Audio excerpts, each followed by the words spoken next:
Now we shall look at problem solving and decision making. Okay.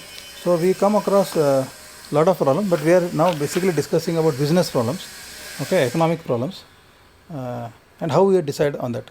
The fundamental approach to problem solving is a scientific method. Scientific method uses both theoretical knowledge as well as practical knowledge to solve the same. It takes real world facts and figures and symbolic words of theories and hypotheses to solve problems through an iterative process. So problem solving is not a one shot affair. You may have to take many iterations to come out with the better solutions. So you can see the sketch here. In this this is general problem solving. So you can see this is a real world, this is the rectangle, real world, and there is a problem, and you will get the feedback. So in the symbolic word, what we will do, left side, right side, we are having that symbolic word. So what we will do, we will take some data from the problem, okay, and you will do some testing and verification, and you may have some hypothesis bar experimental prediction, okay. So this like research is undertaken now for concluding any decisions and all. Their hypothesis that testing is done. Similarly, in a problem solving also, when there is a problem, so how you are going to solve the problem? You will get some data from the problem, some statistics. Data means some statistics, some numerical values, quantitative values, okay.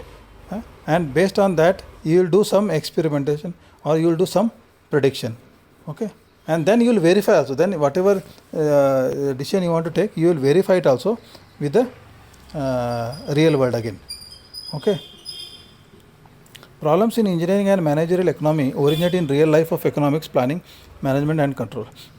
I think you might have seen lot of problems we have seen, like last year Jet Airways closed down. So many big industries are closing down, or like in the place like Karwar and Goa, industrialization has really not picked up, okay. So these are real life problems. Then problem is defined and clarified by the data from real world. So like unemployment, if you take now there will be data. See, we cannot just say there is large scale unemployment. This is a very vague statement. So when you you have to define the problem and clarify it by the data.